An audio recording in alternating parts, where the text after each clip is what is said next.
Salam sejahtera semua pelajar. Hari ini kita akan belajar tentang sifat kimia bahan.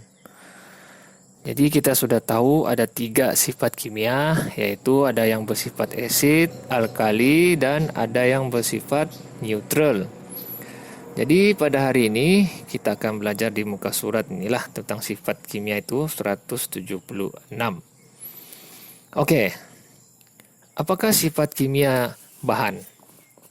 Apakah cara lain yang boleh digunakan untuk mengenal pasti sifat kimia bahan? Bahan berasid, beralkali, dan neutral kita boleh uji dengan kertas litmus biru dan merah. Itu yang paling utamalah. Selain itu, sifat bahan berasid, beralkali, dan neutral juga boleh kita kenal pasti melalui rasa dan juga sentuhan. Jadi kita boleh tambah lagi lah. Yang utama tadi ialah kertas litmus.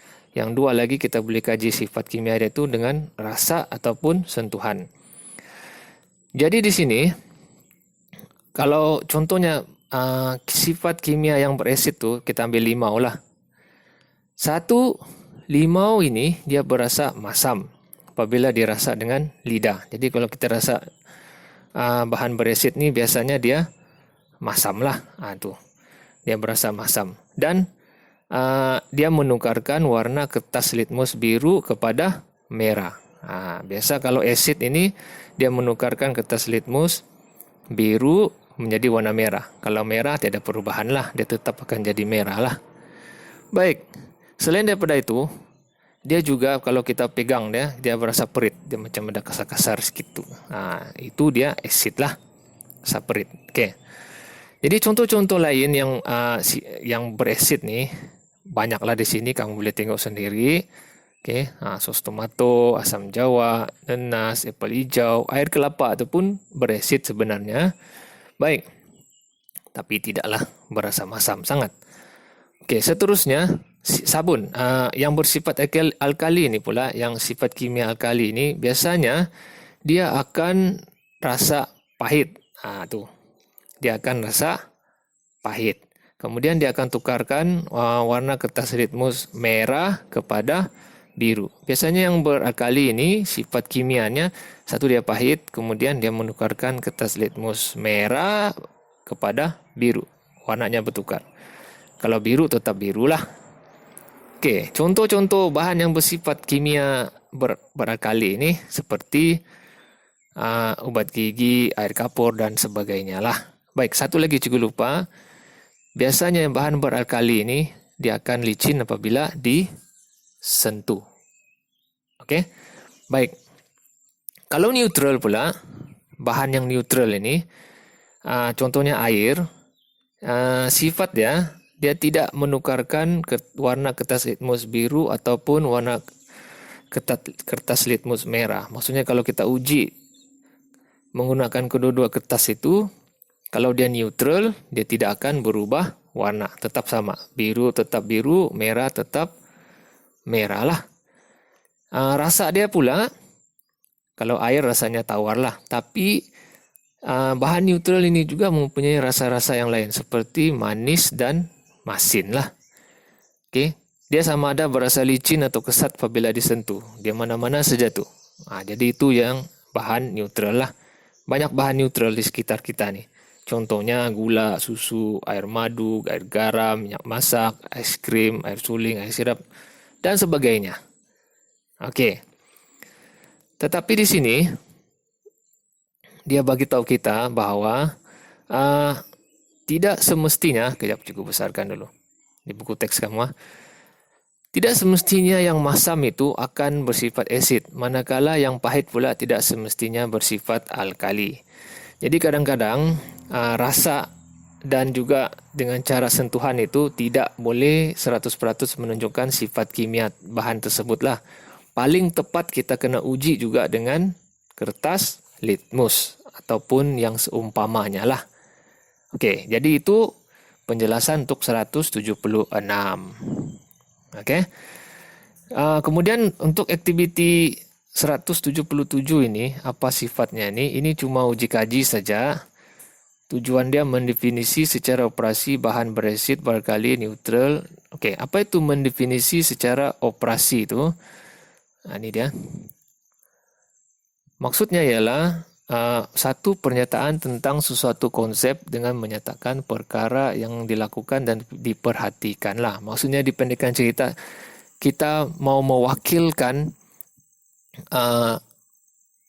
bahan beresit barangkali neutral itu kepada apa? Apa yang kita boleh jelaskan? Macam mana kita mau jelaskan bahan beresit itu? Jadi kita boleh jelaskan dengan perubahan warna kertas litmus itulah. Okey. Jadi bila kita ikuti langkah-langkahnya ni sudah kita cikgu jelaskan di kelas yang terdahulu. Kalau kita guna bahan-bahan dia, contohnya kita uji soda bikarbonat, buah limau, air mineral dan pencuci pinggan tu, kita akan dapat keputusan seperti inilah. Okey. Yang menukarkan kertas litmus biru ke merah ialah limau. Kemudian yang menukarkan kertas litmus merah ke biru ialah soda bikarbonat dan pencuci pinggan. Manakala yang tidak menukarkan warna kedua-dua kertas ialah air mineral lah. Okey. Jadi apakah definisi secara operasi bahan beresit, barakali dan neutral? Jadi daripada situ kita tengok semua bahan yang kita uji itu akan berubah warna kecuali neutral lah. Jadi kita boleh wakilkan, kita boleh jelaskan bahan beresit, barakali dan neutral ni dengan perubahan warna kertas litmus. Itu sajalah. Okey. Maksudnya kalau kita mau bagi tahu, okey, bahan beresit apa? Jadi bahan beresit ialah bahan yang menukarkan warna kertas litmus biru kepada merah. Okey. Bahan barakali pula apa? Bahan barakali ialah bahan yang menukarkan warna kertas litmus merah kepada biru. Okey, dan kalau neutral tidak menukarkan apa-apa warna kertas litmus lah, sama ada merah ataupun biru. Okey. Jadi itu untuk yang surat 177 lah. Okey, 178 ini pula pun sama juga, sejenis satu juga uji kaji. Okey. Yang ini pula dia mau mengitlak. Okey, apa itu mengitlak? Mengitlak ialah kalau sini membuat pernyataan umum tentang sesuatu perkara pada keseluruhan kumpulan berdasarkan pemerhatian ke atas sampel tambah beberapa maklumat daripada kumpulan itu. Pendek cerita, kita buat kesimpulan lah. Kesimpulan secara umum. Okey. Baik. Jadi di sini kita buat uji kaji ni. Okey. Kita gunakan air kapur sirih, air nenas dan susu pada jumlah yang sama. Kemudian kita uji dari segi rasa dan juga perubahan warna kertas litmus itulah. Jadi kita jawab soalan ini. Jadi cikgu sudah buat sini. Kalau air kapur rasanya pahit, merah ke biru. Air nenas rasanya masam, biru ke merah, dan susu tawar. Tidak perubahan lah. Okey. Jadi sifat kimia itu yang kita boleh jelaskan sini. Kita boleh buat kesimpulan umum dia di sini ialah kalau asid, air kapur ialah asid lah. Bukan, air kapur ialah alkali kerana dia pahit dan menukarkan warna kertas litmus merah ke biru lah. Manakala air nanas adalah bersifat asid sebab dia masam dan menukarkan kertas litmus biru ke merah. Kalau susu pula neutral sebab walau rasa dia tawar dan dia tidak menunjukkan apa-apa perubahan warna kertas litmus. Jadi itu untuk uji kaji muka surat 178 lah. Dan ini dia bagi tahu peringatan saja, bersihkan tangan sebelum dan selepas menguji setiap larutan. Dan sentiasa berkumur, merasa bahan dengan lidah. Ini kamu hanya boleh cuba kalau makanan. Kalau bukan makanan, jangan cuba dengan lidah. Okey, jadi itu saja kelas kita pada hari ini. Selamat belajar.